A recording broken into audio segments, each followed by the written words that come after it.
नमस्कार अचुस्मिता किचन रे आपण समस्त को अनेक अनेक स्वागत। आज मु आपण मानक पा नेकी आसीची एक यूनिक रेसिपी जार ना हेउची कखारु बा बोईतालु मंजीर पतुआ बा पोड़ा।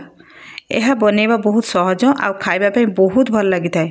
आपण एको पखाळ हेउ बा गरम भात रुटी विशेषकर मुढ़ी सहित खाइले भल लगे। वीडियोटी प्रथम शेष पर्यंत देखंतु, आशा भल लागिबो। भल लगिले लाइक शेयर सब्सक्राइब करिया को भूलिबेनी। चलंतु ताले स्टार्ट करबा आजिर रेसिपी। एई पतुआ रेसिपी पई एठी मु किछि बोईतालु मंजी को बा कखारु मंजी को आधा घंटा हैला मु भिजे के रखली। आमे कखारु मंजी की चोपा छड़ेगी नबा नेकी ताको भिजे दबा। देखंतु मोर केते बढ़िया भाबरे बोईतालु मंजी पूरा भिजी जाईची। एठी मु किछि गोटा रसुण रो कुळा, गोटे कंचा लंका, किछि सोरिष आ जीरा, ए सब अल्प अल्प जीरा सोरिष आम अल्प टिके टिके नबा। देखिए हम ताको गोटे ग्राइंडर जार रे देकी ताको बाटिकी नहीं आसीबा, तार गोटे चिकन पेस्ट करके नहीं आसीबा। एठी निश्चित भाव में आपन रसुण आ कंचा लंका देबे, देले बहुत बढ़िया लागे पतुआरे।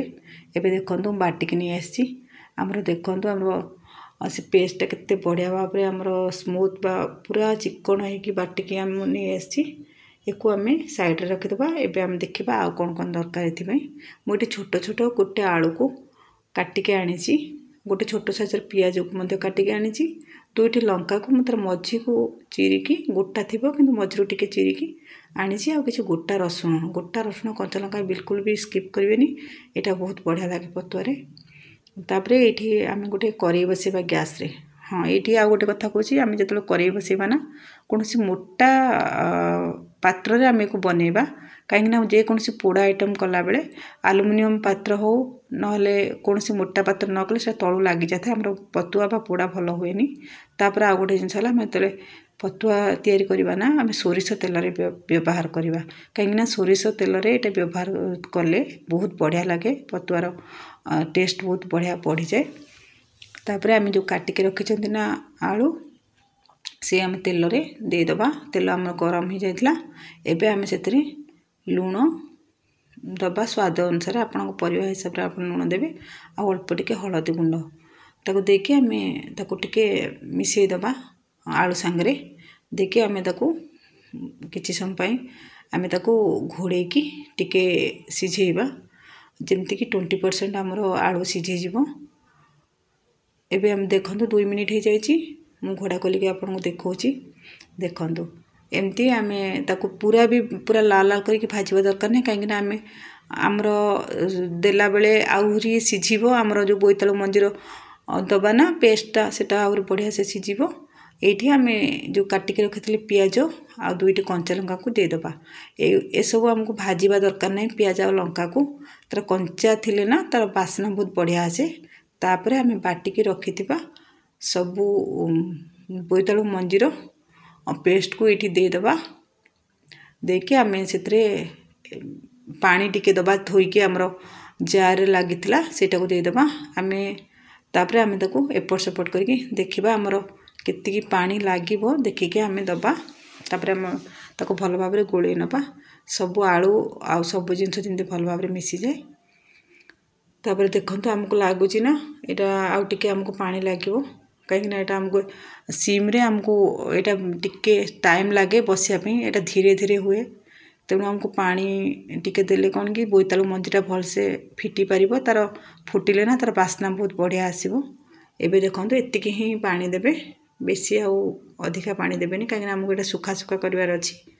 एबे हम पानी देके ताको टिके हम 5 मिनिट पर्यंत हम तो घोड़ेकी सिझेइबा।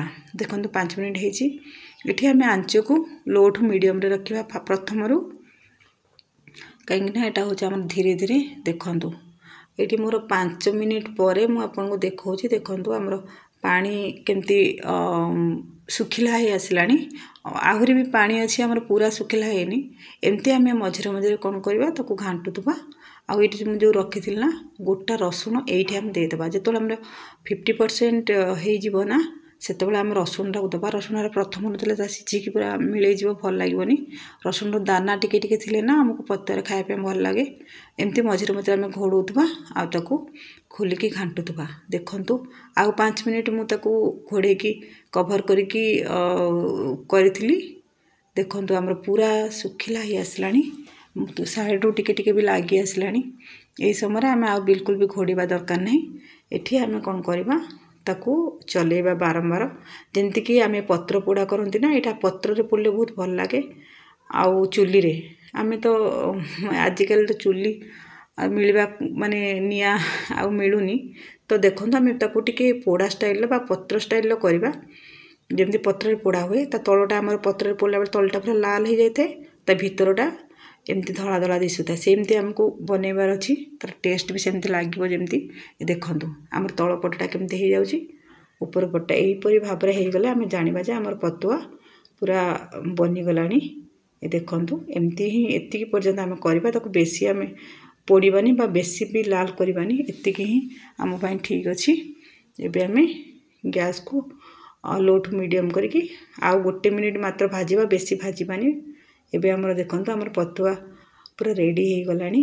ଆପଣ ଏହାକୁ ନିଶ୍ଚିତ ଭାବରେ ଥରେ ବନାନ୍ତୁ ଆଉ ଆପଣଙ୍କ ମତାମତ ମୋ ସହିତ ସେୟାର କରନ୍ତୁ। ଆଜି ପାଇଁ ରହିଲି, ପୁଣି ଆସିବି ଆଉ ଏକ ରେସିପି ନେଇ। ଜୟ ଜଗନ୍ନାଥ।